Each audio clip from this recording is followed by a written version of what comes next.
Good afternoon, everyone. Today we will start next topic, next chapter, that is climate from geography. Okay. In earlier two chapters, we have already read about the physical features of the land. Okay. That is landforms and the drainage. Landforms पर मतलब जो भी mountains हिली type हो गया या plateaus type हो गया, रिवर्स हो गई, इन सभी के बारे में हमने अर्लियर चैप्टर में रीड किया. ठीक है. ये सभी जो फीचर्स हैं ये विजिबल हैं, इन्हें हम देख सकते हैं. लेकिन इस चैप्टर के अंदर जो हम रीड करेंगे वो है क्लाइमेट. ठीक है. क्लाइमेट जो है उसे हम देख नहीं सकते बट लेकिन उसे हम फील करते हैं. ओके. तो यहाँ पर हम चैप्टर में यही रीड करेंगे. तो सबसे फर्स्ट आता है क्लाइमेट है क्या. क्लाइमेट मीन्स जलवायु किसी भी प्लेस की. जैसे कहीं का अगर हम जैसे बात करते हैं कि वो इंडिया की अगर हम बात करें तो इंडिया का मॉनसून टाइप क्लाइमेट है. तो इस मॉनसून टाइप क्लाइमेट को हमने क्या जैसे जस्ट एक ही दिन में हमने इस चीज़ को डिसाइड कर लिया कि इंडिया का जो क्लाइमेट है वो मॉनसून टाइप है. नहीं. तो इसके साथ ही क्लाइमेट को समझने से पहले हमें वेदर को समझना पड़ेगा. ठीक है. तो यहाँ पर जो मेन हमारा आता है वो है क्लाइमेट और वेदर. तो क्लाइमेट को समझने से अंडरस्टैंड करने से पहले हम डिस्कस करेंगे वेदर के बारे में. वेदर है क्या. Weather refers to the state of the atmosphere over an area at any point of time. किसी भी एरिया का जब किसी एक पर्टिकुलर टाइम पीरियड पर किसी एक पर्टिकुलर पॉइंट पर पर्टिकुलर टाइम पीरियड पर वेदर कंडीशन एटमॉस्फेयर की जो वेदर कंडीशन है एटमॉस्फेयर का जैसी भी स्टेट जैसी भी स्थिति होती है उस एक पर्टिकुलर टाइम पीरियड पर तो उसे ही वेदर कॉल किया जाता है. वेदर क्या है. डे टू डे चेंजेस है. वेदर क्या है. It is the day to day changes. Okay. Day to day changes in the atmosphere.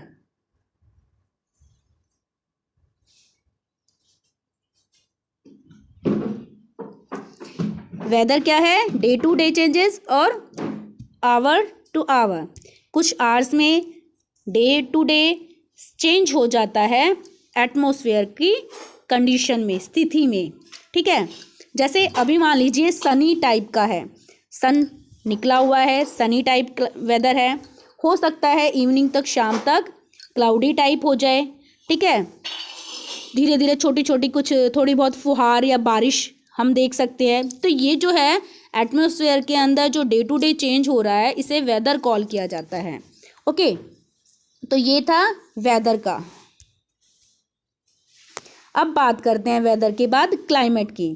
Climate refers to the sum total of weather condition and variation over a large area for a long period of time more than 30 years. Weather था day to day change एक particular time period पर. लेकिन climate क्या है. Weather को जब हम लंबे टाइम पीरियड तक एक लॉन्ग टाइम पीरियड तक ऑब्जर्व करते हैं उसको देखते हैं और उसमें जो वेरिएशन आ रहा है डिफरेंट वेदर का जो वेरिएशन आया मतलब ये नहीं कि डे टू डे चेंजेस जो है क्लाइमेट है. जब वेदर को हमने ऑब्जर्व किया लगभग 30-40 साल तक 50 सालों तक और हमने एक कंक्लूज़न निकाला कि ये जो टाइम पीरियड है ये इस तरह के क्लाइमेट का है. ठीक है. और जब एक पर्टिकुलर अगर हम बात करें जैसे इंडिया की ही तो इंडिया को जब हमने ऑब्जर्व किया देखा तो ऐसे देखा कि यहाँ पर जो रेनी सीज़न होता है वो जून जुलाई के आसपास होता है और जो मई का मंथ होता है अप्रैल मई ये बहुत ही गर्मी वाला भी होता है. मई जून अप्रैल. तो और दिसंबर में देखा यहाँ पर इस टाइम पर दिसंबर जनवरी बहुत ठंड वाला टाइम पीरियड होता है. तो जब हमने ये सब डिसाइड किया तो किसके बेसिस पर वेदर को हमने ऑब्जर्व किया और देखा कि ये जो टाइम पीरियड है ये विंटर का ये समर का और ये रेनी का. ठीक है. तो अब हमने इसका कंक्लूजन निकाला कि जो इंडिया का क्लाइमेट है वहाँ की जो जलवायु है इंडिया की वो कैसी है. Monsoon type.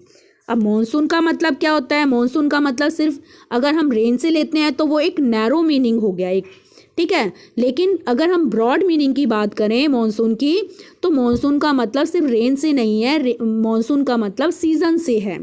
मतलब जो पूरा साल इंडिया के अंदर जो विंड्स फ्लो करती हैं, रन करती हैं विंड्स, ठीक है, उन विंड्स की डायरेक्शन के बेसिस पर जो भी वेरिएशन आता है एटमॉस्फेयर के अंदर, ठीक है, जो भी एटमॉस्फेयर कंडीशन जैसी भी परिस्थिति बनती है, जैसे भी उन विंड्स की डायरेक्शन से, विंड्स की वजह से जो भी चीज़ चेंज होती है, ठीक है, एटमॉस्फेयर के अंदर, उसे ही मॉनसून कॉल किया जाता है। मॉनसून जो है एक अरेबिक वर्ड मौसम से बना है, जिसका मतलब होता है सीज़न। और मॉनसून का मतलब यहाँ पर सिर्फ रेन नहीं है, मॉनसून का मतलब है seasonal reversal in the wind direction during the year. एक साल के अंदर विंड की डायरेक्शन का चेंज होना और विंड की डायरेक्शन की वजह से सीज़न का जो चेंज होना होता है, उसे ही मॉनसून कॉल किया जाता है।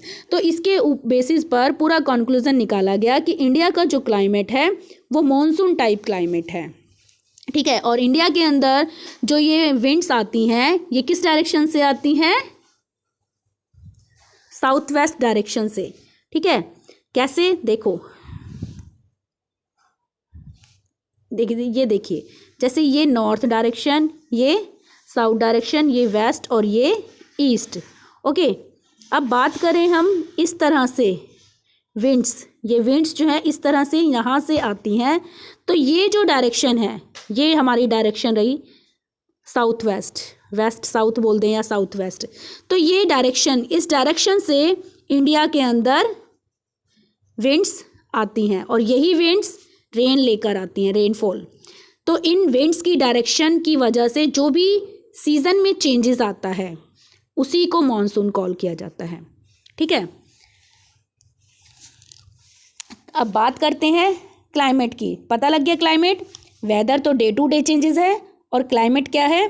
पूरे वेदर को जब हम लगभग लॉन्ग टाइम पीरियड तक टोटल पूरा कंक्लूजन और ऑब्जर्व करके जब एक हम समअप निकालते हैं, तो उसे ही क्लाइमेट कॉल किया जाता है, ठीक है। क्लाइमेट एक सम टोटल है वेदर कंडीशन का, ठीक है, लॉन्ग टाइम पीरियड तक और एक लार्ज एरिया का, ओके। अब बात करते हैं एलिमेंट्स की। वेदर और क्लाइमेट के जो एलिमेंट्स हैं वो सेम हैं, और इनके एलिमेंट्स क्या क्या हैं? First temperature, second atmospheric pressure, third wind, fourth humidity and fifth precipitation, ठीक है। तो ये सभी जो एलिमेंट्स हैं, ये क्लाइमेट और वेदर दोनों के ही हैं, किसी एक के नहीं हैं, दोनों के ही, दोनों की वजह से जो है दोनों में ही चेंजेस आते हैं, ठीक है। तो ये दोनों ही क्लाइमेट और वेदर, इन दोनों के ही ये सब एलिमेंट हैं, ओके। नेक्स्ट आता है, अब देखिए बेटा, हम जैसा कि वेदर को जब नोट करते हैं, ऑब्जर्व करते हैं और देखते हैं, तो हमें क्या दिखता है कि वेदर जो कंडीशन होती है वो फ्लक्चुएट करती है, ठीक है। एक दिन में वो कई बार फ्लक्चुएट करती है। फ्लक्चुएट का मतलब बदलती है और चेंज हो जाता है, उसके वेदर की कंडीशन दिन में कई बार चेंज हो जाती है। तो उसके बेसिस पर ही हम ये नहीं कह सकते कि वेदर की जो वेदर है ये इस तरह का है। तो देखिए, कुछ टाइम पीरियड तक हम इस वेदर को ऑब्ज़र्व करते हैं। ऑब्ज़र्व करने पर मतलब कुछ वीक तक या कुछ महीने तक ऑब्ज़र्व करने के बाद ही हम पता लगा पाते हैं कि वहाँ का जो वहाँ के दिन कूल होते हैं या हॉट होते हैं, विंड और काम है, क्लाउडी या ब्राइट हैं, वेट वाले नमी वाले हैं या ड्राइनेस वाले हैं। तो उन्हीं के पूरा ऑब्ज़र्व करने के कई वीक तक या मंथ तक वीक करने के बाद ही उनके बेसिस पर ही हम ये जनरलाइज करते हैं कि वहाँ की एटमॉस्फेरिक कंडीशन कैसी है। और इसी के बेसिस पर हमने एक ईयर को डिवाइड किया हुआ है सीज़न में, और वो सीज़न किसके बेसिस पर डिवाइड हुए? इन्हीं एटमॉस्फेरिक कंडीशंस की। और ये एटमॉस्फेरिक कंडीशन किसी एक दिन के बेसिस पर नहीं है, बल्कि कुछ वीक्स और मंथ्स तक उसको ऑब्जर्व करके तब डिवाइड की गई है। अब ये जो डिवीज़न है सीज़न का, ये विंटर, समर, रेनी सीज़न, इन सभी में है, ऑटम, स्प्रिंग, इन सभी में है, ठीक है। तो the world is divided into a number of climatic reason. जो वर्ल्ड है वो डिफरेंट क्लाइमेटिक रीजन्स में डिवाइड है, ठीक है। जैसे हम कह देते हैं ट्रॉपिकल रीजन है या पोलर रीजन है। ट्रॉपिकल मतलब जो ट्रॉपिक्स हैं, कौन कौन सी, tropic of Cancer, tropic of Capricorn, इनके नियर पड़ने वाला ट्रॉपिकल एरिया। ट्रॉपिकल एरिया जो है वो कैसा है, वहाँ का हॉट होता है, ठीक है। वहाँ का क्लाइमेट, वहाँ की जलवायु कैसी मिलेगी, वहाँ आसपास जो भी एरिया होंगे ट्रॉपिकल एरिया के, वहाँ ट्रॉपिकल क्लाइमेट होगा, मीन्स गर्म वाला होगा, ठीक है। इक्वेटर के नियर जो होंगी वो इक्वेटरियल रीजन होगा, इक्वेटरियल क्लाइमेट होगा वहाँ का, मतलब ज़्यादा वहाँ बारिश भी होगी और ज़्यादा गर्मी भी होगी, और ज़्यादा गर्मी और बारिश जहाँ हो जाती है वहाँ ह्यूमिडिटी वाला एटमॉस्फेयर बन जाता है, ठीक है। इसीलिए आपने देखा भी होगा इक्वेटर के नियर जो फॉरेस्ट होते हैं वो बहुत ही डेंस और घने फॉरेस्ट होते हैं। क्यों? क्योंकि ह्यूमिडिटी वाली जब सिचुएशन बन जाती है तो वहाँ फॉरेस्ट प्लांट ग्रो ज़्यादा जल्दी करते हैं, ठीक है। अब आता है next,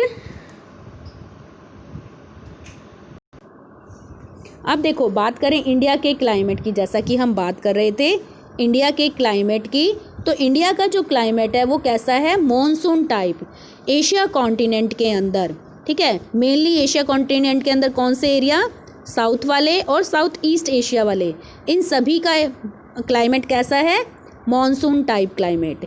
despite an overall unity in the general pattern, मतलब इस पूरे एरिया का एक जैसा क्लाइमेट होने के बावजूद, ठीक है, there are perceptible regional variation in climatic condition. देखिए इतनी सभी एक जैसी कंडीशन, हालांकि यहाँ का मॉनसून क्लाइमेट है, लेकिन फिर भी जो एक रेनफॉल होता है उसका अमाउंट है वो भी हमें डिफरेंट देखने को मिलेगा हर क्षेत्र के अंदर, ठीक है। कहीं मान लीजिए अगर अब इंडिया की ही बात कर लें, इंडिया के ही किसी पार्ट की बात कर लें, तो वहाँ के मेघालय की बात करें तो यहाँ हैवी रेनफॉल हमें देखने को मिलता है। अगर राजस्थान के, वेस्टर्न राजस्थान की बात करें तो वहाँ रेनफॉल हमें बहुत कम देखने को मिलता है। तो इसी तरह से हमें रीजनल वेरिएशन मिल जाता है, ठीक है। अब इसके बाद देखते हैं जो ये वेरिएशन हमें देखने को मिलता है मेनली किन टू एलिमेंट्स के बीच में, टेम्परेचर और प्रेसिपिटेशन, ठीक है। टेम्परेचर हम एग्जांपल के थ्रू इस चीज़ को एक्सप्लेन करने के इसको मतलब इस एग्जांपल के थ्रू यहाँ इसको अंडरस्टैंड करने की कोशिश करेंगे। फॉर एग्जांपल हम लेते हैं टेम्परेचर को, तो राजस्थान के अगर हम टेम्परेचर की बात करें तो समर में इसका जो टेम्परेचर है 50 डिग्री सेल्सियस तक पहुंच जाता है, ठीक है। और अगर बात करें दूसरे किसी एरिया की, जैसे कि जम्मू और कश्मीर है, वहाँ का जो पहलगाम है वहाँ पर 20 डिग्री सेल्सियस तक टेम्परेचर होता है, ठीक है। ऑन अ विंटर, तो देखिए यहाँ के टू रीजन्स के यहाँ पर जो भी दो क्षेत्र अलग अलग हैं, राजस्थान और जम्मू कश्मीर, तो यहाँ का जो टेम्परेचर है डिफरेंट हमें देखने को मिलता है। तो क्यों मिलता है ये डिफरेंट वेरिएशन, किस वजह से हुआ, टेम्परेचर की वजह से। और ये जो टेम्परेचर है ये डिफरेंट क्यों आया, इन्हीं के बारे में हम आगे इस चैप्टर में डीपली रीड करेंगे। On a winter night temperature at Dras in Jammu and Kashmir में भी as low as -45 degree Celsius. अगर बात करें विंटर की तो जम्मू कश्मीर का जो द्रास एरिया है वहाँ का टेम्परेचर -45 डिग्री सेल्सियस तक भी चला जाता है। अगर बात करें तिरुवनंतपुरम की, जो कि इंडिया के साउथ में पड़ता है, तो इसकी बात करें तो इसका टेम्परेचर 22 डिग्री सेल्सियस तक ये माइनस में चला जाता है और ये 22 डिग्री सेल्सियस तक रहता है, ठीक है। समझ रहे हो ना इस चीज़ को। तो मतलब जो ये टेम्परेचर में वेरिएशन आया या रेनफॉल में जो वेरिएशन आता है वो किस वजह से आता है, क्या रीज़न है इसके पीछे, यही सब चीज़ें हम इस चैप्टर में रीड करने वाले हैं। Okay, in certain places there is a wide difference between day and night temperature. किसी प्लेसेस पर तो हमें डे और नाइट के टेम्परेचर में भी बहुत वेरिएशन देखने को मिलता है, तो इसके पीछे भी कोई रीज़न है। जैसे कि एग्जांपल लें हम थार डेजर्ट का, तो ये डेजर्ट जो है इसमें सैंड है, रेत है, और वो रेत दिन में तो इतनी ज़्यादा गर्म हो जाती है इतनी जल्दी टेम्परेचर बढ़ने के कारण कि 50 डिग्री सेल्सियस तक टेम्परेचर पहुंच जाता है, और रात में उतनी फास्ट वो ठंडी भी हो जाती है, कूल भी हो जाती है, जिसकी वजह से टेम्परेचर 15 डिग्री सेल्सियस तक नीचे चला जाता है। तो ये देखो दिन और रात के टेम्परेचर में भी चेंजेस आ रहा है। तो ये किस वजह से? क्योंकि वो डेजर्ट एरिया है, इस वजह से। ठीक है, अब अगर बात करें, कुछ ऐसे भी एरिया हैं जिनके डे और नाइट में कोई डिफरेंस ही नहीं होता या नाम मात्र डिफरेंस होता है वहाँ के टेम्परेचर में। तो ऐसे एरिया हैं अंडमान निकोबार और केरला। तो इनका क्या रीज़न है टेम्परेचर में, रात और दिन के टेम्परेचर में डिफरेंस ना होने का क्या रीज़न है? ठीक है, तो ये सभी चीज़ें भी हम इस चैप्टर में डिस्कस करने वाले हैं। नेक्स्ट आगे आता है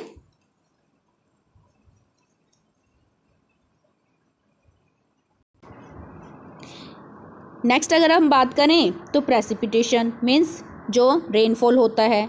अगर बात करें हम प्रेसिपिटेशन की तो ये भी वेरिएशन, इसमें भी वेरिएशन देखने को मिलता है इसकी फॉर्म में। ठीक है, डिफरेंट टाइप में। जैसे कि अगर बात करें हम इसके माउंटेन या माउंटेन्स एरिया की या हिली एरिया की, फॉर एग्जांपल इंडिया के अगर हम हिमालय माउंटेन्स की बात करें तो यहाँ पर प्रेसिपिटेशन जो होता है वो स्नोफॉल फॉर्म में होता है। कैसी फॉर्म में होता है? स्नोफॉल में। और बाकी अनदर कंट्री के इंडिया के अनदर पार्ट्स में रेनफॉल में लिक्विड जो फॉर्म होती है उसमें होता है।